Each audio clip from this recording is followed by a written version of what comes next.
सो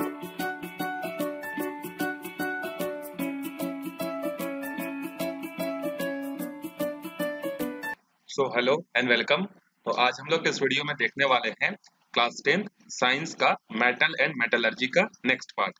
तो जैसा कि इसके पहले वाले वीडियो में हमने क्या किया था, किस तरीके से प्योर मेटल को हम लोग क्या करते हैं, इम्प्योर मेटल से अलग करते हैं, ये चीजें हमने वहां पर देखी थी। और वहां पर हमने एक टेक्निक देखा था, और उस टेक्निक का नाम क्या था? उस टेक्निक का नाम था हमारे पास, जहां पर हम लोग देखे थे किस तरीके से इम्प्योरिटीज को अलग करते हैं, ग्रेविटी सेपरेशन मेथड था। अब आगे हम लोग मेथड देखते हैं जिसका नाम है मैग्नेटिक सेपरेशन मेथड। ये जो मैग्नेटिक सेपरेशन मेथड है, इसमें क्या होता है हम लोग देखते हैं। This method can be used if the magnetic substance are present in the ore. मतलब इस मेथड का यूज आप तभी कर सकते हो जब आपके ओर में क्या हो, कुछ मैग्नेटिक मटेरियल हो, जैसे आयरन हो, निकिल हो, कॉपर हो, इस तरीके के अगर चीजें हैं तब आप इस मेथड का यूज जो है कर सकते हो। In this method, the finally ground ore is passed over the conveyor belt, which is stretched over the magnetic rollers. इसमें हम लोग क्या करते हैं, ऐसे सब्सटेंस जिसमें मैग्नेटिक मटेरियल होते हैं, सबसे पहले उसको हम लोग क्या करते हैं, पीस लेते हैं मतलब छोटे छोटे पार्ट्स में जो है उसको हम लोग तोड़ लेते हैं। अब उसके बाद तोड़ते हैं, फिर क्या होता है, देखो हमारे पास इस तरीके से दो रोलर है। देखो रोलर नंबर 1 और रोलर नंबर 2। और इस रोलर में हम लोग क्या लगा देते हैं, मैग्नेट जो है लगा देते हैं।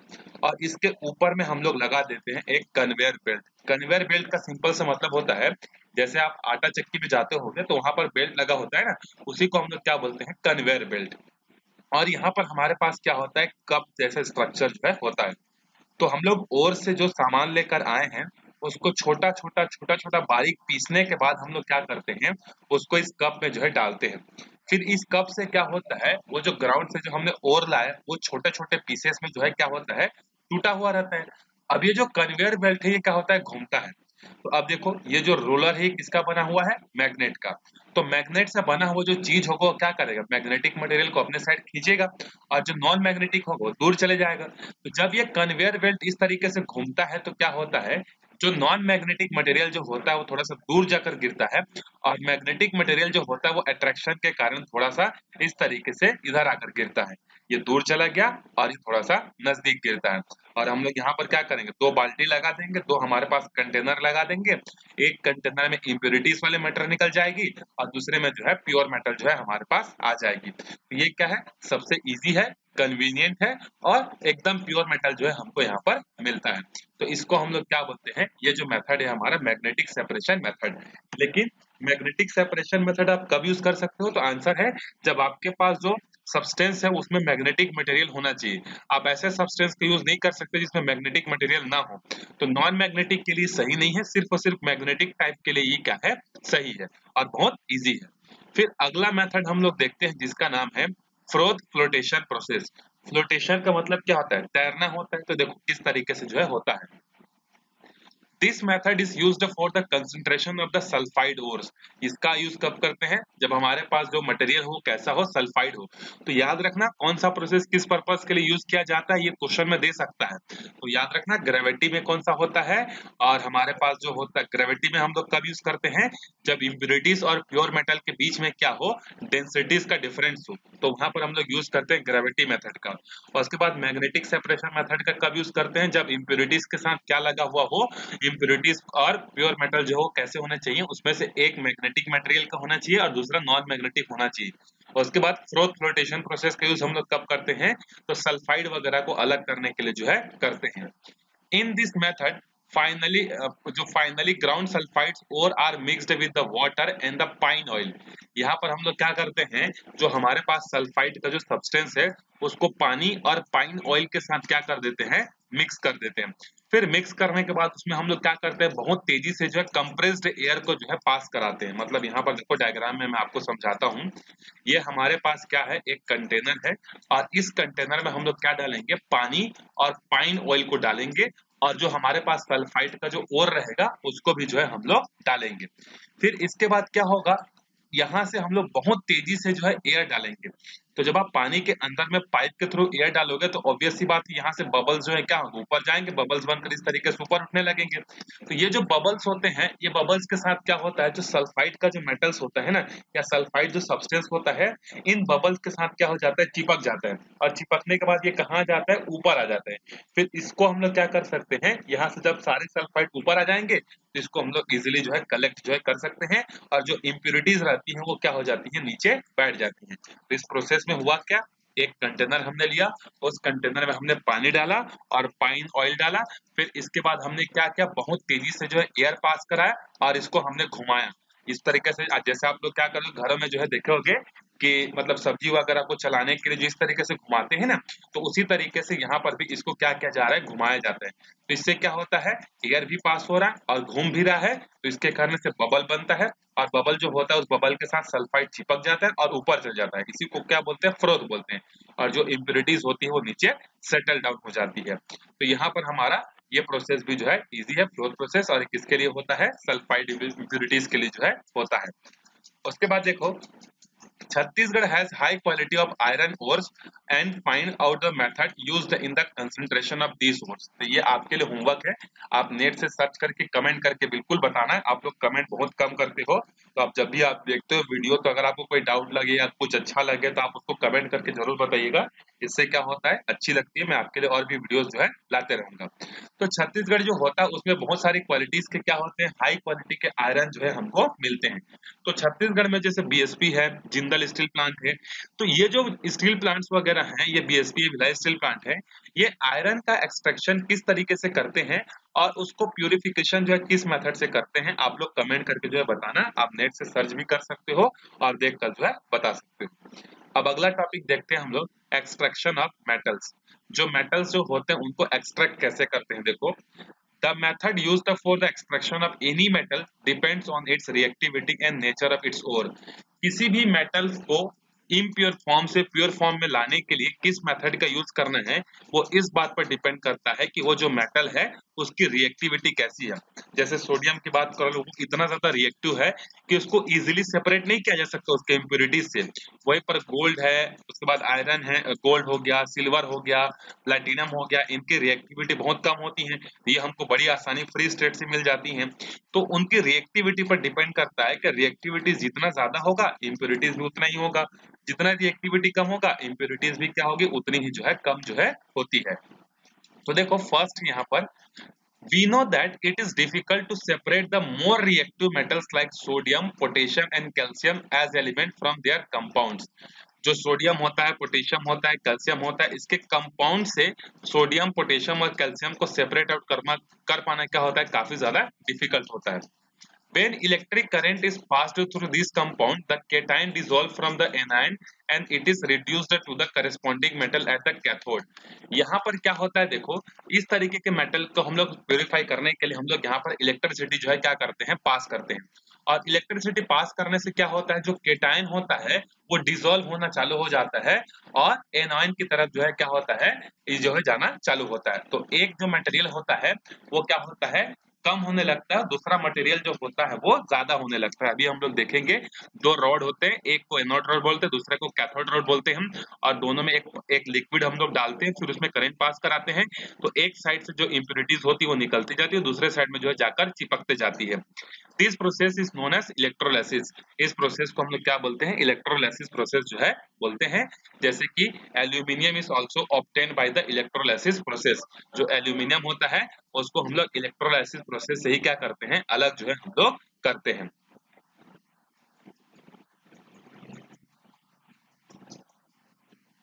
अब आगे देखते हैं सेकंड, देखो, medium and less reactive metals are obtained from their oxide, sulfide and the carbonate ores by chemical reduction method। तो जो मतलब हाईली रिएक्टिव है उसको तो हम लोग इलेक्ट्रोलाइसिस प्रोसेस से करेंगे, लेकिन जो मीडियम और लेस होते हैं उसके लिए हम लोग कौन सा प्रोसेस यूज करते हैं, केमिकल रिडक्शन प्रोसेस जो है हम लोग यूज करते हैं। सम लेजर और low reactive metals like mercury can be obtain simply by heating और हीटिंग देयर ऑक्साइड्स और द सल्फाइड। जैसे मर्क्यूरी हो गया, मर्क्यूरी जो होता है बहुत कम रिएक्टिव होता है, तो मर्क्यूरी को प्यूरिफाई करने के लिए हम लोग क्या करते हैं, मर्क्यूरी जैसे मर्क्यूरी ऑक्साइड के फॉर्म में मिलता है, मर्क्यूरी सल्फाइड के फॉर्म में मिलता है, तो सिंपली इसको हम लोग गर्म कर देते हैं, और गर्म करने से क्या होता है, मर्क्यूरी जो है हमको प्योर फॉर्म में जो है मिल जाता है। अब उसके बाद आगे देखो, for oxides sulphides and the carbonate of the other metal two steps are followed to easily reduce the metal from its ore. These steps are described below. अब यहाँ पर देखो, जो ऑक्साइड्स होते हैं, जो सल्फाइड्स होते हैं, जो कार्बोनेट्स होते हैं, उसको यहाँ पर समझा है कि सिंपली किस तरीके से इसको अलग जो है किया जा सकता है। जैसे कि पहला है कन्वर्टिंग द मेटल सल्फाइड और carbonate to the corresponding oxide. अगर हमारे पास कोई मटेरियल है या कोई मेटल है जो कि सल्फाइड और कार्बोनेट के फॉर्म में है, तो उसको ऑक्साइड के फॉर्म में कैसे कन्वर्ट करते हैं। तो जैसे यहाँ पर देखो, यहाँ पर हमारे पास जो है जिंक सल्फेट है, तो यहाँ पर जो जिंक है वो किसके साथ प्रेजेंट है, सल्फेट के साथ। तो जब हम लोग इसको ऑक्सीजन के साथ रिएक्शन कराते हैं और गर्म करते हैं, तो ये जो जिंक जो होता है ये कन्वर्ट हो जाता है किसमें, जिंक ऑक्साइड में, और सल्फर डाइऑक्साइड यहाँ से क्या हो जाता है, बाहर जो है हो जाता है। तो इस प्रोसेस में देखो क्या होता है, the heating of concentrated sulphide ore is little below its melting point. मतलब जैसे जिंक सल्फेट है, तो जिंक की एक पर्टिकुलर मेल्टिंग पॉइंट होगी, तो हम लोग जिंक सल्फेट को कहां तक गर्म करेंगे, उसको इतना गर्म करेंगे कि उसके मेल्टिंग पॉइंट से थोड़ा सा क्या हो, वो नीचे हो। और किसके प्रेजेंस में करेंगे, एयर या फिर ऑक्सीजन के प्रेजेंस में। और इस प्रोसेस को बोला जाता है रोस्टिंग। तो एग्जाम में पूछ सकता है कि व्हाट इज रोस्टिंग। तो रोस्टिंग का मतलब क्या है, जो सल्फेट है उसको क्या करना, ऑक्सीजन के प्रेजेंस में गर्म करना, क्या कहलाता है, रोस्टिंग जो है कहलाता है। और उसके कारण से क्या बनता है, ये ऑक्साइड जो है बनता है, सल्फर डाइऑक्साइड जो है यहाँ से बाहर हो जाते हैं। उसी तरीके से देखो, कार्बोनेट अगर होगा तो द हीटिंग ऑफ कंसंट्रेटेड ओल is little below its melting point, same इसको भी उसके मेल्टिंग पॉइंट से जो है क्या करेंगे, हम लोग कम करेंगे। और इस प्रोसेस में क्या होगा, ऑक्सीजन जो है अब्सेंस रहेगा, और इस प्रोसेस को बोलते हैं कैल्सिनेशन। तो देखो, एक होता है रोस्टिंग और एक होता है कैल्सिनेशन। दोनों में डिफरेंस भी पूछता है एग्जाम में कि what is the difference between roasting and calcination. तो रोस्टिंग में क्या होता है, पहला डिफरेंस तो ये होता है कि रोस्टिंग जो होता है वो सल्फाइड्स वाले ओर के लिए यूजफुल होता है, और जो कैल्सिनेशन प्रोसेस होता है ये कार्बोनेट वाले ओर के लिए क्या होता है, यूजफुल होता है। पहला डिफरेंस। दूसरा डिफरेंस है, रोस्टिंग में क्या करते हैं, हम लोग जो सल्फाइड जो कंपाउंड होता है उसको ऑक्सीजन के प्रेजेंस में रिएक्शन कराते हैं, जबकि हम लोग कैल्सिनेशन में ऑक्सीजन के अब्सेंस में क्या कराते हैं, रिएक्शन जो है कराते हैं। और एक में हमको क्या मिलता है, सल्फर डाइऑक्साइड मिलता है, दूसरे में क्या मिलता है, कार्बन डाइऑक्साइड हमको मिलता है। और यहाँ से हमको ऑक्साइड्स के फॉर्म में दोनों के मटेरियल जो है मिल जाते हैं। इस चीज को आपको अच्छे से याद रखना है, रोस्टिंग और कैल्सिनेशन के बीच का डिफरेंस। फिर अगला है देखो, reduction of metal from metal oxide. अगर हमारे पास कोई मेटल है जो कि ऑक्साइड्स के फॉर्म में प्रेजेंट है, तो उसको कैसे अलग करेंगे। जैसे हमारे पास जो जिंक मिलता था, जिंक हमको ओरिजिनल किस फॉर्म में मिलता था, जिंक सल्फेट। तो जिंक सल्फेट के फॉर्म में जब हमको मिला, तो हमने क्या किया, इसको ऑक्सीजन के साथ रिएक्शन करा दिया, क्या बन गया, जिंक ऑक्साइड बन गया। अब हमको इसमें भी तो ऑक्साइड को बाहर निकालना है, क्योंकि हमको प्योर जिंक चाहिए, तो उसको कैसे करेंगे देखो।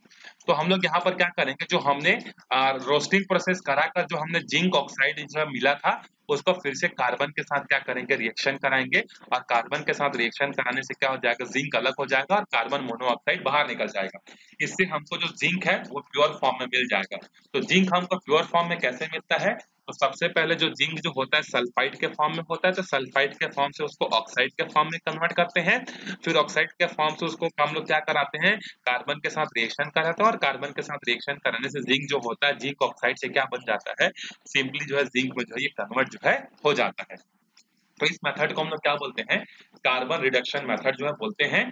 और इसमें क्या होता है देखो, रोस्टेड और calcinated ore is heated at a high temperature.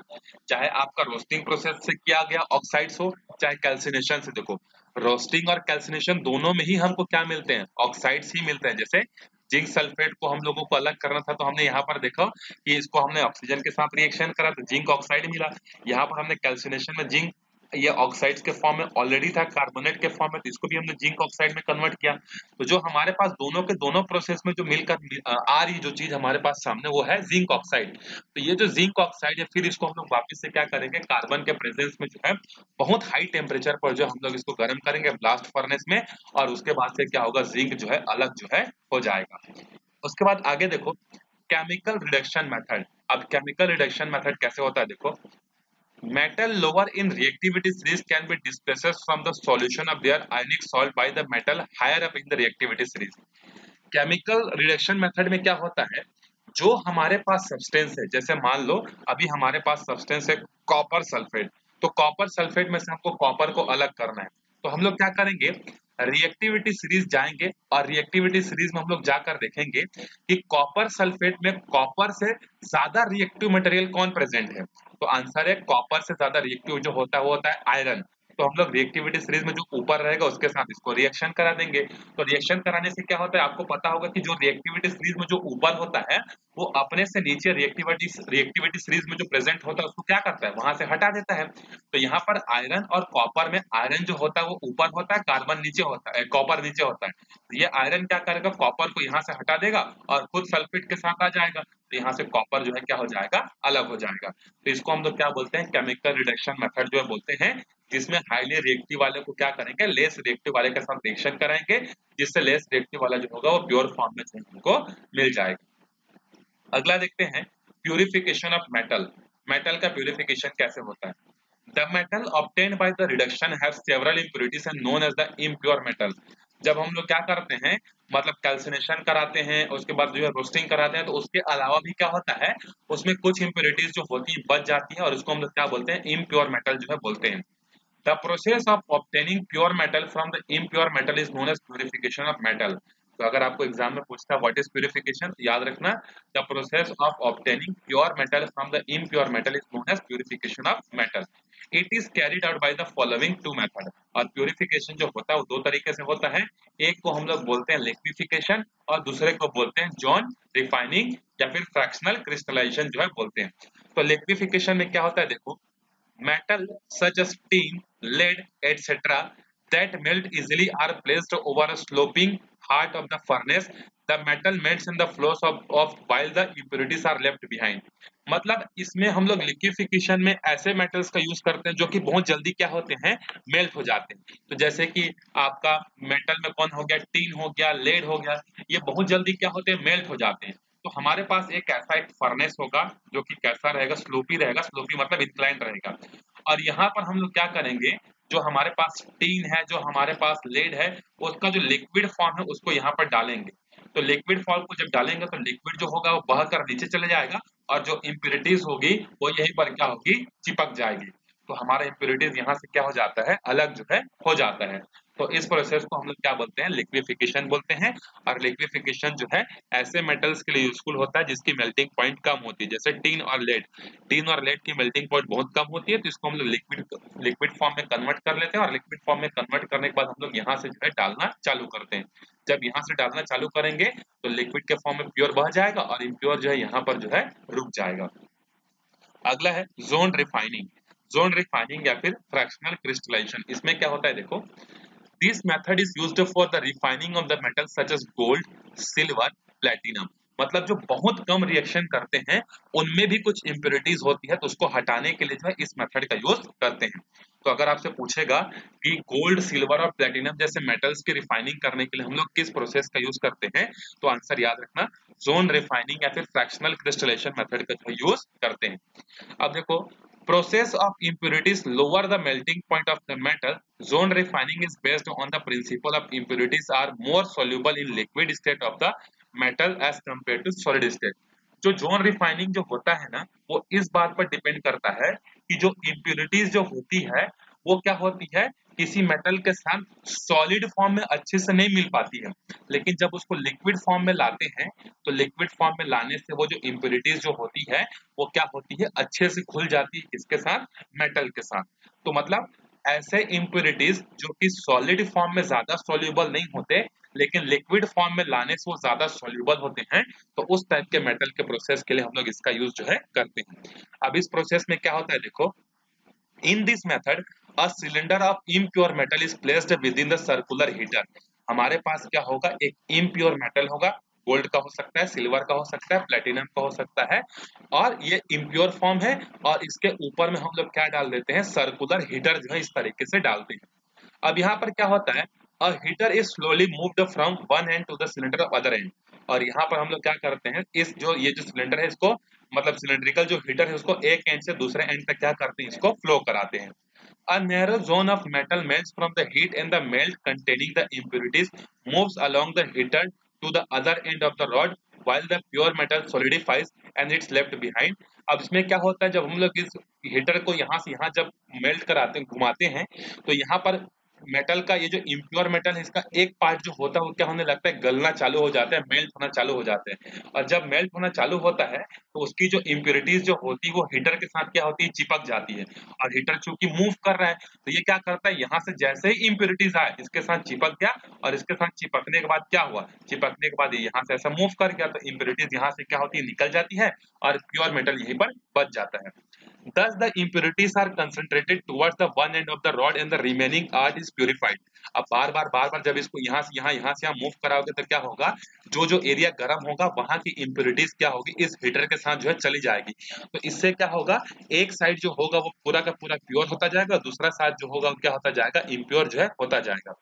This process is repeated several times to obtain the ultra pure metal. और इस प्रोसेस को बार बार करते हैं, जिससे क्या होगा, ये एरिया गर्म हुआ तो यहाँ की इम्प्योरिटीज हीटर के साथ बह जाएगी, ये एरिया गर्म हुआ तो यहाँ की इम्प्योरिटीज हीटर के साथ बह जाएगी, और एक पार्ट जो होगा पूरा का पूरा प्योर हो जाएगा, और एक पार्ट जो होगा इम्प्योर हो जाएगा। और जो इम्प्योर होगा उसको हम लोग काट देंगे, और प्योर वाले को हम लोग क्या करेंगे, रख देंगे। इसके बाद एक और लास्ट प्रोसेस देखते हैं, देखो यहाँ पर केमिकल मेथड।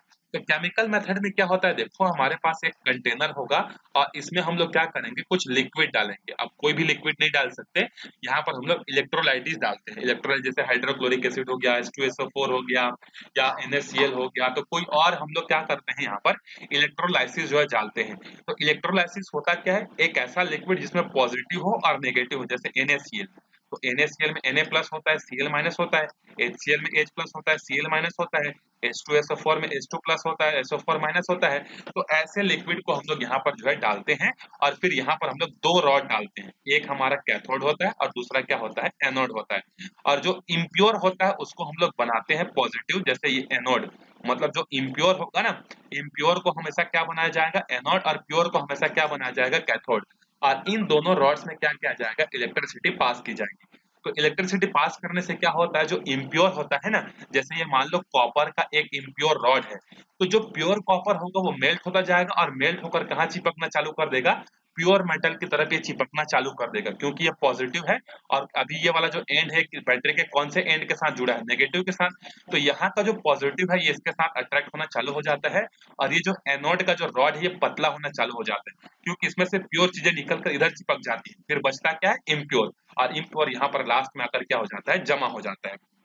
तो इस प्रोसेस को हम लोग किसके लिए यूज करते हैं, क्रोमियम, निकेल, कॉपर, जिंक वगैरह के लिए यूज करते हैं, जिसमें जो इम्प्योर होता है वो एनोड बनता है, प्योर जो होता है कैथोड बनता है।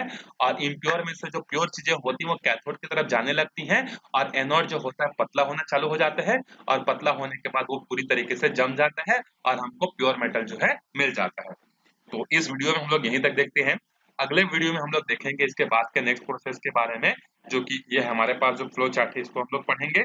इसके अलावा जो है हम लोग आयरन के बारे में देखेंगे कि आयरन को किस तरीके से हम लोग प्योर जो है करते हैं, और हमारे लिए किस तरीके से आयरन जो है यूजफुल है, क्या क्या उसमें इम्प्योरिटीज मिलाई जाती है, और छत्तीसगढ़ में क्या क्या चीजें मिलती हैं, ये सब के बारे में देखेंगे। और लास्ट में देखेंगे कोरोजन के बारे में जो है हम लोग डिस्कशन जो है करेंगे।